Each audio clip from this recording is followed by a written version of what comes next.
Como eu falei com vocês hoje, nós vamos falar sobre adoração. A palavra proskinel é a palavra transliterada do grego, que quer dizer prostrar-se, encurvar-se diante de alguém.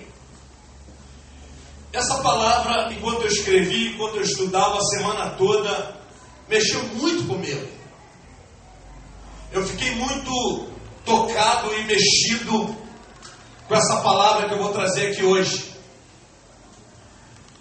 Porque a ideia aqui nessa noite é se realmente temos colocado ou não Deus acima de todas as coisas.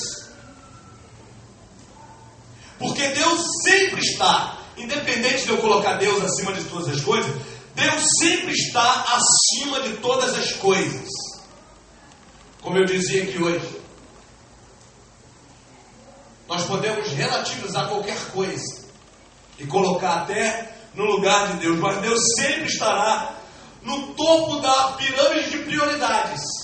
Nós temos prioridades, Deus está no topo, acima de todas as coisas. Agora, isso não pode ser apenas uma verdade verbalizada, isso não pode ser apenas um discurso de domingo à noite, isso tem que ser vivenciado de segunda a segunda. É aquela velha frase: se não há culto na vida, não há vida no culto. O teu domingo é apenas uma formalidade, um desencargo de consciência, porque ao longo da semana você não declara isso com a sua vida. Durante a semana você tem outras prioridades. Você vai ver isso aqui hoje. Como que você coloca outras prioridades no lugar que é devido a Deus? Adoração como estilo de vida. Nossas vidas devem ser uma constante adoração a Deus. Nós devemos sempre estar quedados, prostrados diante da santidade de Deus. Olha o que diz Paulo aos Colossenses: tudo o que fizerem, seja em palavra ou em ação, façam-no em nome do Senhor Jesus, dando por meio dele graças a Deus Pai. Tudo o que fizerem. Não se restringe apenas aos domingos, porque muitas vezes nós pensamos que a adoração a Deus é na hora do louvor. Se restringe apenas ao domingo, mas é no dia a dia, é na vida, é no nosso cotidiano, é o tempo todo, é tudo o que fizerem. Devemos fazer sempre para a glória de Deus. O Paulo também diz: quer comais, quer bebais, fazer qualquer outra coisa, fazer para a glória de Deus. Amém. Fídias, que é um filósofo, ele diz que quando a gente se atém para Deus, nós nos tornaremos trabalhadores mais justos, chefes de famílias mais abençoados, mulheres mais abençoadas, e nós vamos fazer um trabalho com excelência. Segundo, adoração como estilo de vida. Em nossas vidas, a adoração comunitária deve ser uma prática prioritária. Vou repetir: em nossas vidas, a adoração comunitária deve ser uma prática prioritária. Ensinem e aconselhem-se uns aos outros com toda a sabedoria e cantem salmos, hinos e cânticos espirituais com gratidão a Deus em seus corações. Eu não estou falando de placa denominacional, eu não estou falando de placa de igreja, eu estou falando, não estou falando de uma rotina religiosa, mas eu estou falando que nós devemos ter esses ensinamentos, esse direcionamento de Deus todos os dias, comunitariamente, coletivamente, sempre procurando ensinar. Eu estava falando para vocês semana passada do Sermão do Monte, a maravilha que é o Sermão do Monte, quando Jesus ensina os discípulos a viverem de maneira diferenciada e abençoada. Então, nós devemos separar o tempo, como vocês fizeram nesse domingo. Eu coloquei aqui prioritariamente para adorá-lo na comunidade. Não dá para ser crente em casa. Não dá para dizer que você está adorando a Deus em casa. O fato de você ser igreja, você vem à igreja, prédio, templo. Mas você é igreja independente do prédio. Por isso que é importante essa parte primária da nossa relação com Deus. Porque o que acontece aqui é o mínimo. O foco ainda está na segunda, a sexta, ao sábado. Está no dia a dia. Mas nós precisamos separar um dia para consagrar a Deus, para colocar nossas vidas comunitariamente no altar do Senhor, como hoje, Santa Ceia. Importante participar coletivamente. Então eu coloquei aqui que a gente tire, que seja pelo menos um dia, o domingo, para essa prática da adoração, porque senão você perde o foco. É aquela historinha que os pais já contavam pra gente, a brasa fora do braseiro, ela vai esfriando. É uma historinha simples, mas é uma realidade prática. Você deixa de vir hoje, deixa de vir no domingo que vem, deixa de vir um outro domingo, e você vai só esfriando. E daqui a pouco você volta às práticas mundanas, podemos dizer assim, e você não sabe por quê. Porque falta essa comunhão, falta essa relação comunitária de adoração, e você só vai esfriando, esfriando e esfriando. Tendo Deus como uma pessoa mais importante e podendo adorar na companhia de seus irmãos de maneira exclusiva e séria. Nós estamos em 40 dias e eu particularmente levo esses 40 dias muito a sério, porque é uma oportunidade de eu consagrar minha vida num mundo de ativismo, onde nós não temos tempo para nada, onde 24 horas do dia é pouco. Então você poder abrir mão de algumas coisas, como nós estamos abrindo mão de doces. Algo que eu gosto muito depois do almoço, comer uma barrinha de chocolate, uma mariola, um docinho de abóbora, e aí você abre mão, porque você está consagrando sua vida. No sentido de você ter essa exclusividade a Deus, essa parte dedicada a Deus. Talvez você seja um homem de plantões. No teu trabalho você tem plantões, mas que você se dedique no final de semana. Isso é o mínimo. Diante de um Deus tão maravilhoso, tão sensacional como o nosso. Olha o que disse o certo autor: nós somos seres essencialmente idólatras. Nós somos seres essencialmente idólatras. E Deus sabia disso. Quando Deus tira o povo da terra do Egito, ali da etnia de Abraão, e que atravessa o Mar Vermelho, Deus não vai impor regras, vai apenas estabelecer parâmetros para que o homem observe e o reconheça como tal, porque Deus conhece a essência humana e Ele sabe que nós temos tendências a idolatrarmos coisas, pessoas, carreira profissional. Então Ele estabelece em Êxodo 20: eu sou o Senhor, o teu Deus, que te tirou do Egito, da terra da escravidão. Não terás outros deuses além de mim. Não farás para ti nenhum ídolo. Ele já sabia que nós somos essencialmente idólatras. Então ele coloca: não farás para ti nenhum ídolo, nenhuma imagem de qualquer coisa no céu, na terra ou nas águas debaixo da terra. Não te prostrarás diante deles, nem lhe prestarás culto. Porque ele sabe. Ele sabia e ele sabe que nós temos essa tendência no nosso coração. E guarde aí, porque isso daqui não é uma regra, é uma das maiores expressões de amor de Deus para com o seu povo. Guarde isso. Isso aqui é uma das maiores expressões de amor de Deus para com o seu povo. Por mim e por todos vocês, para que não nos tornemos escravos de ídolos. Porque é uma tendência natural, é uma tendência humana. E durante esses 40 anos, Deus tentou lembrar isso para o povo.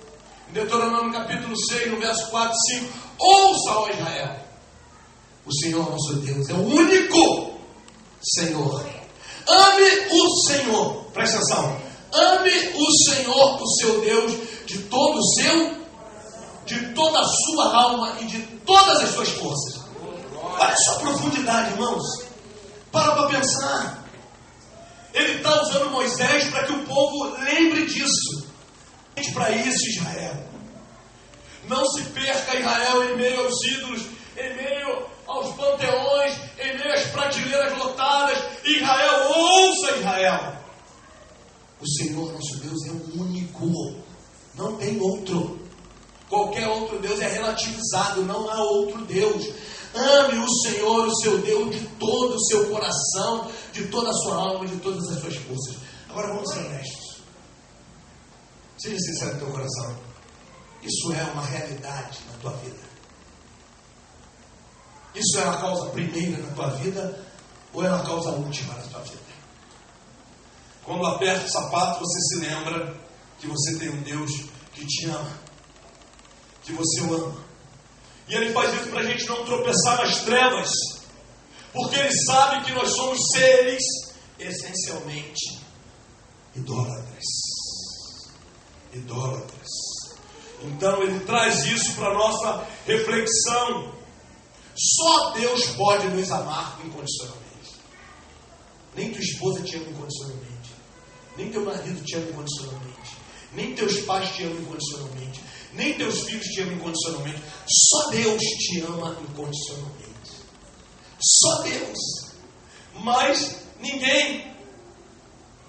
Se você tem dúvida se realmente você é um ser essencialmente idólatra, antes, vamos ler Romanos, trocar a verdade de Deus pela mentira e adorar e servir as coisas e seres criados em lugar do Criador, que é bendito para sempre. Amém. Trocaram a verdade de Deus pela mentira e adorar e servir a coisas e seres criados. Somos ou não somos seres essencialmente idólatras? Somos ou não somos? A gente tira a glória de Deus e coloca coisas materiais, humanas. E nós vamos ver isso aqui. Olha o que diz o Tim Keller no livro Deuses Falsos. Uma pergunta: qual elemento, isso é para mim e para você, qual elemento em sua vida que, caso você viesse a perder, possivelmente perderia a vontade de viver ou a razão de existir? Qual? Na mente vem logo o quê? Filhos. Alguns aqui poderiam dizer cônjuges. Alguns. Talvez nem todos, alguns. Mas e aí? O que você seria capaz de perder? E você perderia a razão de viver ou a razão de existir? Já pararam para pensar nisso? Porque isso aqui é uma realidade. Isso aqui é possível. Já parou para pensar se você perder a habilidade, você que é motorista, a habilidade para dirigir e trazer o teu povo cada dia? Já parou para pensar se eu perder a voz? Como que eu vou pregar? Como que eu vou ensinar? Que são as coisas que eu mais gosto de fazer no planeta Terra. Ensinar e pregar. Já pensou se eu perder essa habilidade de pregar e de ensinar? Você já parou para pensar se você perder a tua habilidade para o seu trabalho, para aquilo que você mais gosta, relacionado à sua profissão, relacionado a qualquer coisa da sua vida? E aí? Já parou para pensar se você perdeu o teu salário no final do mês? E vai ter que morar numa casa alugada na periferia e sem carro? Já parou para pensar nisso? Já imaginou que toda a grana que você tem guardada seja dissipada, e você vai ter que morar de aluguel e sem carro, num lugar bem difícil acesso. Já parou para pensar nisso? E aí? Continuaria adorando a Deus? O Tim Keller faz essa pergunta: qual elemento em sua vida que, caso você viesse a perder, possivelmente perderia a vontade de viver ou a razão de existir? Eu já ouvi N vezes a expressão: minha vida acabou. Minha vida acabou, meu marido foi embora. Minha vida acabou. Somos ou não somos seres essencialmente idólatras? O Tim Keller aí de novo, pastor da igreja presbiteriana nos Estados Unidos. Um ídolo ou qualquer coisa mais fundamental do que Deus para a sua felicidade. Um ídolo é qualquer coisa mais fundamental do que Deus para a sua felicidade, sentido na vida ou identidade. O que é na tua vida mais fundamental do que Deus? Filhos? Maridos? Esposas? Um ídolo é qualquer coisa mais fundamental do que Deus para a sua felicidade ou sentido na vida ou identidade. Se nós verdadeiramente amamos a Deus, Deus tem que ser a nossa fonte primária. Aleluia. Fonte primária. Todas as coisas aqui na nossa relação de existencialidade passa por Deus. Mas por que, gente? A gente insiste em tirar a glória de Deus e colocar em outras pessoas, identificando a idolatria em nós. O ídolo pode ser a sua carreira profissional. Você já viu o esmero que você tem pela sua carreira profissional?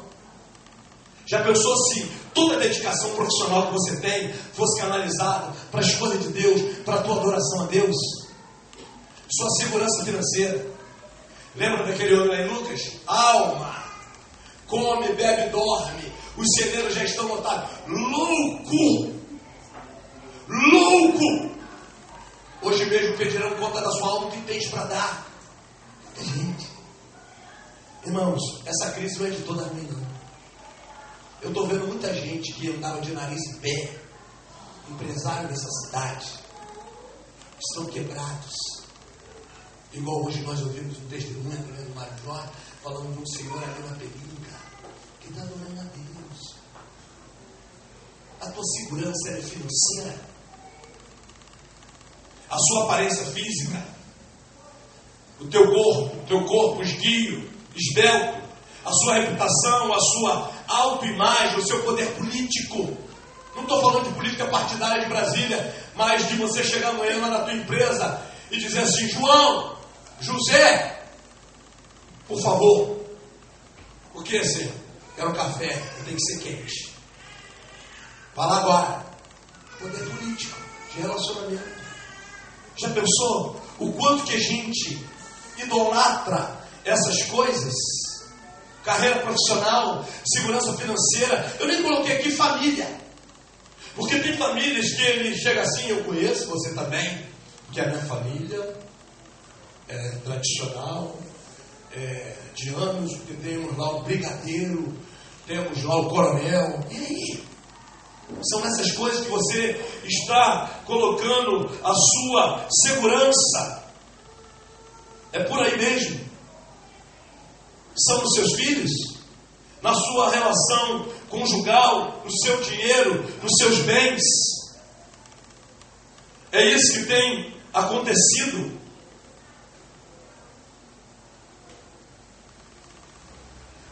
Nós só podemos receber em Deus. Ídolos não são coisas necessariamente ruins. Vamos pensar aqui. Que ídolos não são coisas necessariamente ruins. Na maioria das vezes, somos nós que transformamos seres em ídolos. O ídolo, como eu coloquei aqui, Deus não nos dá ídolos. nós que recebemos uma dádiva de Deus e tornamos isso, que é um exemplo, filhos. Filho é bênção, gente. Davi é bênção. João Gabriel é bênção.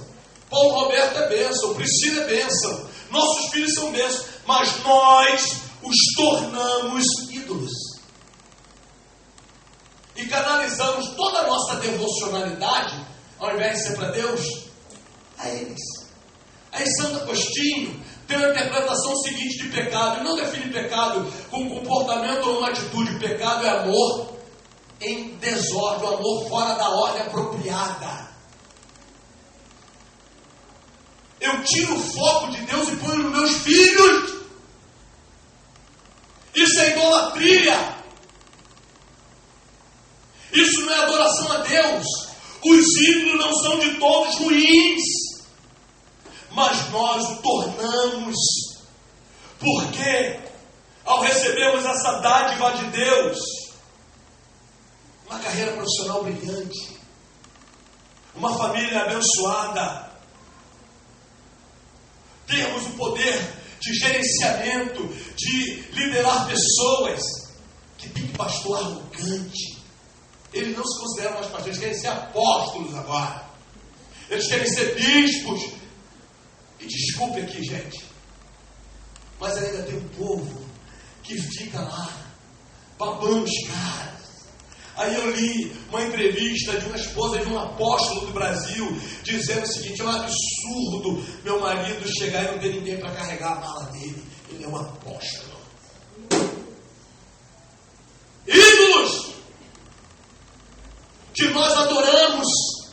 Santo Agostinho disse: isso é amor fora de ordem. Isso é idolatria, quando amamos qualquer coisa mais do que o próprio Deus Criador. Parece que é uma teorização, parece que é uma reflexão, mas na prática a gente faz isso. No nosso dia a dia, a gente faz isso. Em relação a tudo isso, que nós deveríamos dar uma exclusividade para Deus. A gente permite que essas coisas exerçam sobre nós uma influência que deveria ser de Deus. Essa autoridade que deveria ser de Deus. E a gente vai perdendo essa relação com Deus. Eu coloquei aqui que estou dizendo que é fácil perder o marido, perder uma esposa, perder um filho, nada disso. Perder uma esposa. Mas eu estou dizendo aqui que a gente vai construindo uma relação com filhos, com marido, com coisas, com carreira profissional, que deveríamos construir essa relação com Deus. Uma vez, eu era evangelista. Eu já contei isso aqui, eu acho. E eu passei numa passarela e nós vimos lá um rapaz limpando a janela. Eu estava com o pastor, e o pastor brincou: já pensou se ele tivesse todo esse zelo com a vida espiritual dele? Porque nós temos um zelo, um esmero com coisas nossas, com a nossa carreira profissional, com nossas crianças, com nossos filhos, com nosso dinheiro, com nossos bens. Não que isso esteja errado, pelo contrário, você deve sim. Mas você tem construído uma relação com essas coisas existenciais que deveríamos ter com Deus. E aí Agostinho diz: é amor fora de ordem. É amor fora de ordem. Sempre que você pecar, o teu amor estará fora de ordem. Amar a família não é errado. Ame a sua família. Ame a sua família, ame o seu casamento, ame seus filhos de todo o coração, ame e se dedique. Não seja um pai negligente, uma mãe ausente, relapsa. Ame, mas cuidado para você não colocar o amor a essas pessoas que são lindas e maravilhosas fora de ordem. Agostinho diz que isso é pecado. Isso é pecado. A minha oração aqui nessa noite é que haja em nós esse discernimento espiritual de não amarmos em desordem, de não amarmos fora de ordem, sacrificando essas pessoas que vão se tornando ídolos e deuses nas nossas vidas. Sabe o que eu ouvi essa semana? Pasmem. Pasmem. Uma mãe falou o seguinte: quem manda lá em casa é meu filho. É ele que dá as diretrizes lá. Faz isso, faz aquilo. Sabe quantos anos ele tem? 7.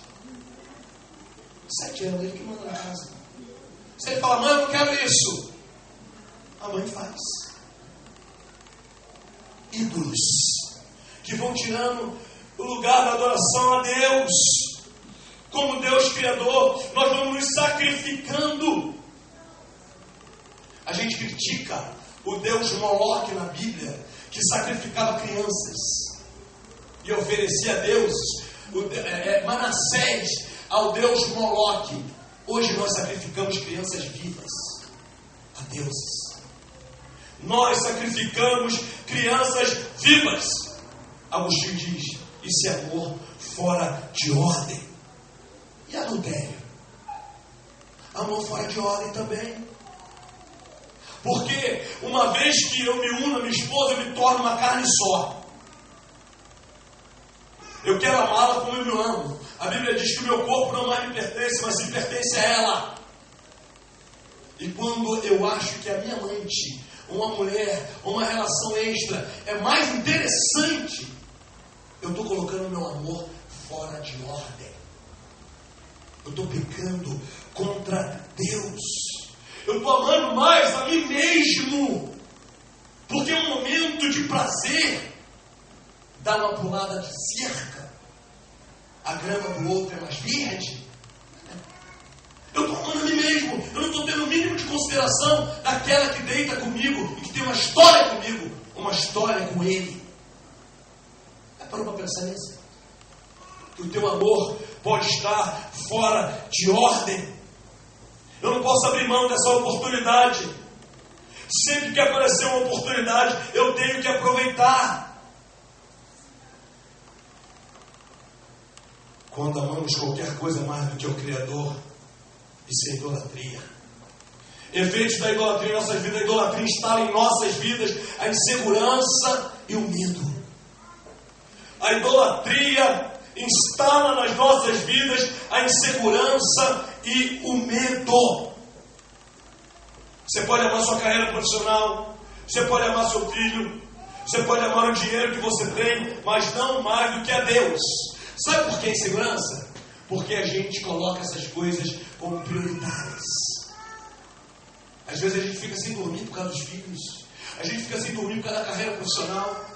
Quanto tempo que você não faz uma vigília? Sozinho. Quanto tempo? Você perde sono por causa de Deus? Alguém aqui perde sono por causa de Deus? Mas a gente perde sono por causa da nossa carreira profissional, por causa dos nossos filhos, por causa dos nossos empregos, por causa do nosso dinheiro. Isso vai trazendo para nós insegurança. O teu ídolo, presta atenção, ele tem poder sobre você. O teu ídolo tem poder sobre você. Só que o seu ídolo não é poderoso para te fazer sobreviver. O teu ídolo tem poder sobre você, mas ele não é poderoso para te fazer sobreviver. Um certo psicólogo falou o seguinte: qual a minha razão principal de viver? Qual a minha razão principal de viver? Por que eu estou aqui? Por isso a mensagem que o pastor Vinícius pregou alguns dias atrás: eu sou um ente existente ou sou um ente vivente? O Oscar Hilder falou isso. A maioria das pessoas existem, poucos vivem. Porque o cara que vive, ele não está aqui por acaso. Ele não sabe que ele não adora a Deus só domingo à noite. Ele sabe que ele é luz do mundo. Ele sabe que ele é sal da terra. Ele não sabe que ele só trabalha 30 dias para receber um salário no final do mês. É muito pouco. Ele não sabe que ele colocou filhos na terra só para comer, beber e dormir, e a gente ensinar boas maneiras e bons costumes. Isso é um ser existente. O ser vivente sabe que essas crianças vão fazer diferença no planeta Terra. Serão homens e mulheres consagrados ao Senhor. Você pode responder essa pergunta? Qual a razão de você, a principal razão de você viver?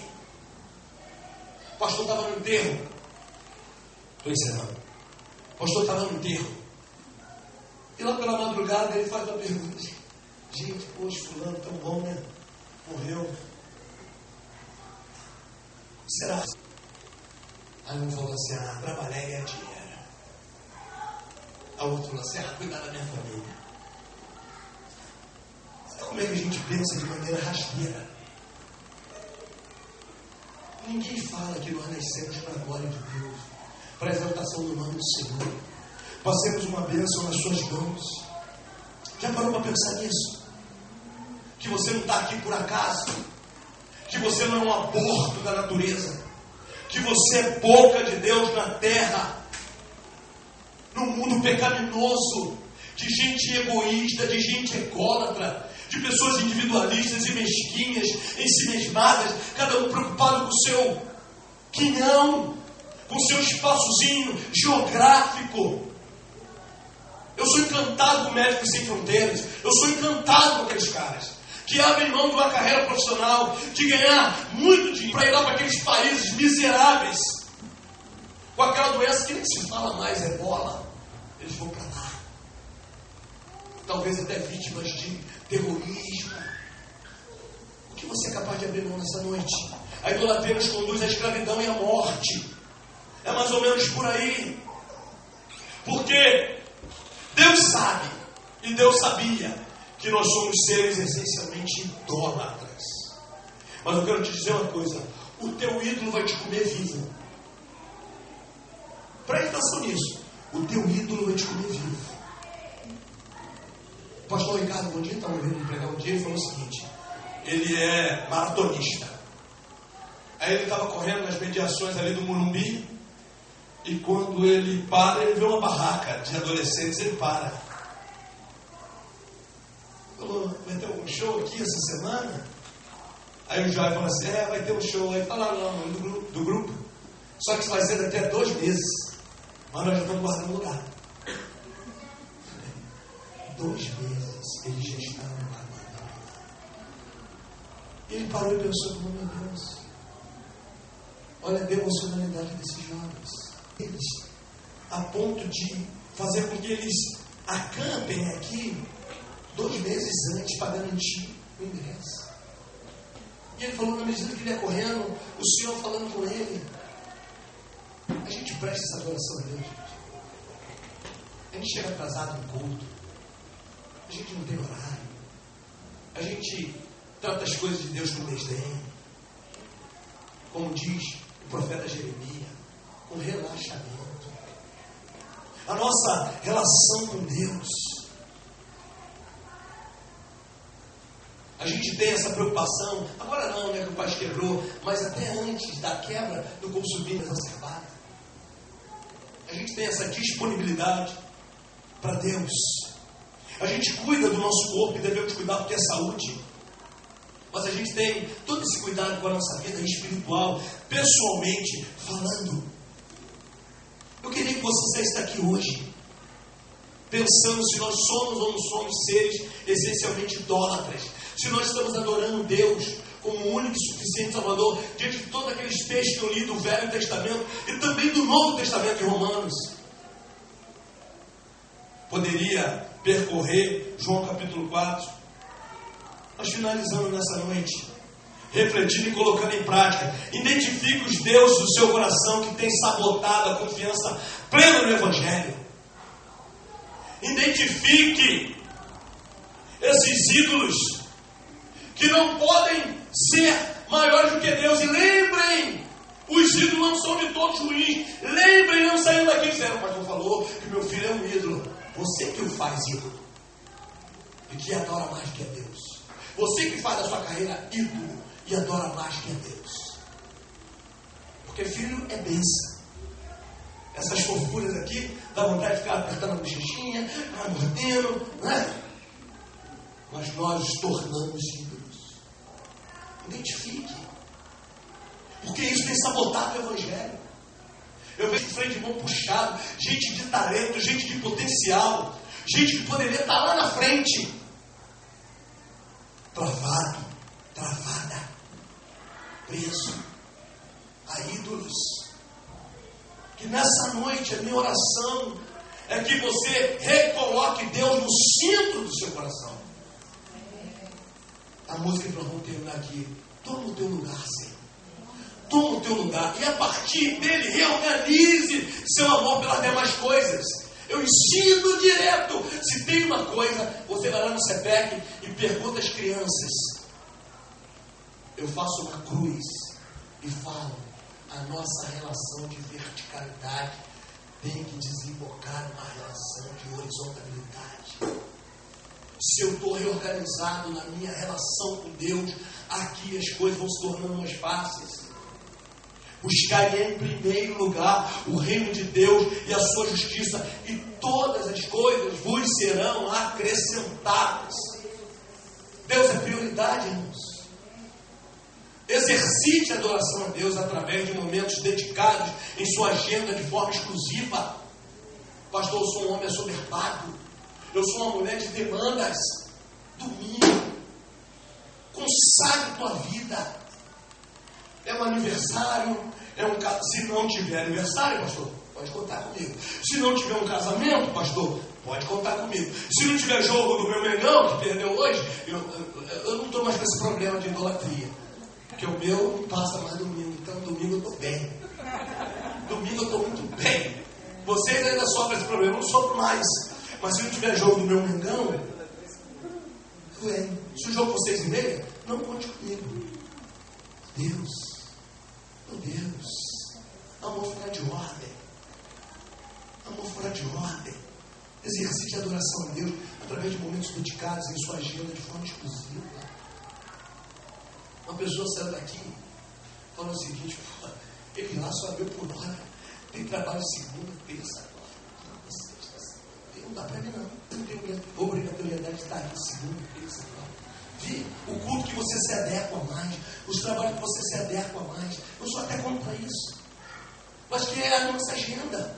Eu falei, pessoal, parou, 5 encontros, o Espírito Santo, Deus que vive em nós. Não, nós temos um 6º encontro. Esse batismo com o Espírito Santo ficou muito claro. Nós queremos saber o que os pentecostais pensam, o que os reformados pensam. A Stephanie está lá. Não, terça-feira vai ter um novo encontro. Você quer vir para a célula, você vem.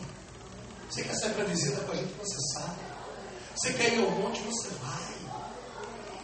Não há nenhuma obrigatoriedade. Pastor, o culto que eu me dedico é o de domingo. Pode contar comigo. Ali eu estou dentro. Que bênção, irmãos. Mas às vezes, até no domingo, você cria um subterfúgio. Então a minha oração nessa noite, pastor Denise, é que a gente consiga aplicar isso aqui na vida, no nosso dia a dia. Queria que você se colocasse em pé. Queria primeiro que você lesse essa canção, depois você orasse conosco.